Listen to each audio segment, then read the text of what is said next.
ዳንኤል ስለ አራቱ አራዊት ያየው ራእይ። በባቢሎን ንጉሥ በብልጣሶር በመጀመሪያው ዓመት ዳንኤል በአልጋው ላይ ሕልምና የራሱን ራእይ ያየ። ከዚያም በኋላ ሕልሙን ጻፈ፣ ዋነኛውንም ነገር ተናገረ። ዳንኤልም ተናገረ እንዲህም አለ።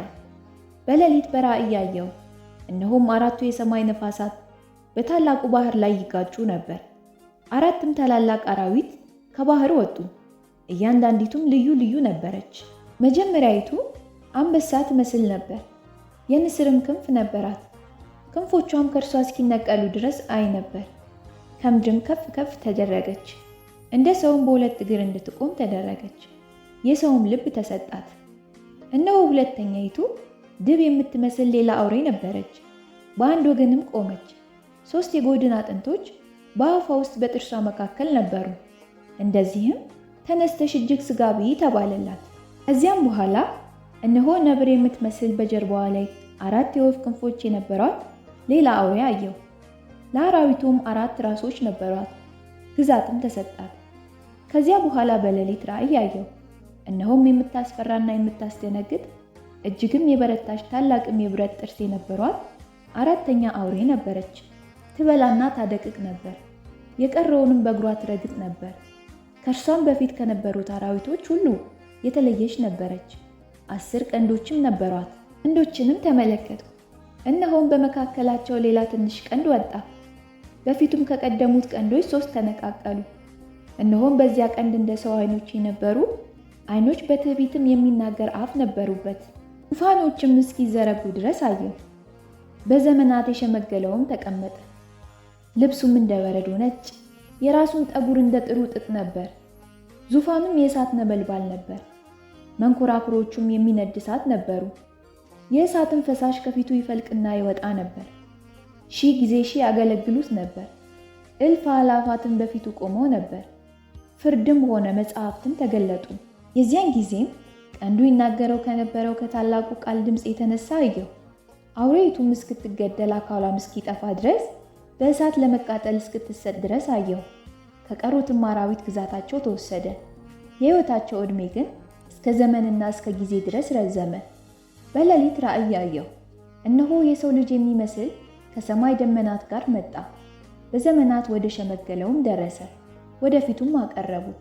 ወገኖችና አሕዛብ በልዩ ልዩ ቋንቋም የሚናገሩ ሁሉ ይገዙለት ዘንድ ግዛትና ክብር መንግስትም ተሰጠው። ግዛቱም የማያልፍ የዘላለም ግዛት ነው፣ መንግስቱም የማይጠፋ ነው። በእኔም በዳንኤል በሥጋዬ ውስጥ መንፈሴ ደነገጠች፣ የራሴም ራእይ አስቸገረኝ። በዚያም ከቆሙት ወደ አንዱ ቀርቤ ስለዚህ ሁሉ እውነቱን ጠየቅኩት። እርሱም ነገረኝ፣ የነገሩንም ፍቺ አስታወቀኝ። እነዚህ 4 ታላላቅ አራዊት ከምድር የሚነሱ 4 ነገሥታት ናቸው። ነገር ግን የልዑሉ ቅዱሳን መንግስቱን ይወስዳሉ፣ እስከ ዘላለምን መንግስቱን ይወርሳሉ። ከዚህም በኋላ ከቀሩት ሁሉ ተለይታ እጅግ ስለምታስፈራው ጥርሶቿም የብረት ጥፍሮቿም የናስ ስለሆኑት ስለምትበላውና ስለምታደቀው የቀረውንም በእግሯ ስለምትረግጠው ስለ 4ተኛይቱ አውሬ በራሷም ላይ ስለነበሩ ስለ 10 ቀንዶች በኋላም ስለወጣው በፊቱ 3 ስለወደቁ ዓይኖችና ትዕቢት የተናገረ አፍ ስለነበሩት መልኩም ከሌሎች ስለበለጠ ስለ ሌላው ቀንድ እውነቱን ለማወቅ ፈቀድኩ። ሆም ያ ቀንድ ከቅዱሳን ጋር ሲዋጋ አየሁ። በዘመናት የሸመገለው እስኪመጣ ድረስ ፍርድም ለልዑል ቅዱሳን እስኪሰጥ ድረስ ቅዱሳንን መንግስቱን የሚወስድበት ዘመን እስኪመጣ ድረስ አሸነፋቸው።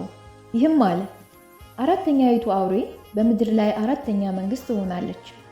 እርሱም ከመንግስታት ሁሉ የተለየ ይሆናል። ምድሪቱንም ሁሉ ይበላል፣ ይረግጣል፣ ያደቅማል። 10ሩም ቀንዶች ከዚህ መንግስት የሚነሱ 10 ነገሥታት ናቸው። ከእነርሱም በኋላ ሌላ ይነግሣል። እነርሱም ከፊተኛው የተለየ ይሆናሉ።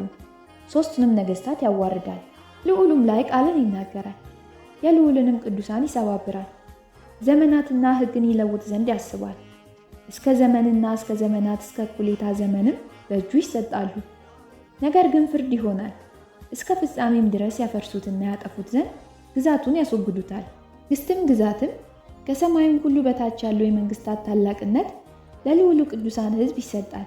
መንግስቱ የዘላለም መንግስት ነው። ግዛቶችም ሁሉ ይገዙለታል፣ ይታዘዙለትማል። የነገሩን ፍጻሜ እስከዚህ ድረስ ነው። እኔም ዳንኤል በሐሳቤ እጅግ ተቸገርኩ፣ ፊቴም ተለወጠብኝ። ዳሩ ግን ነገሩን በልቤ ጠብቄአለሁ።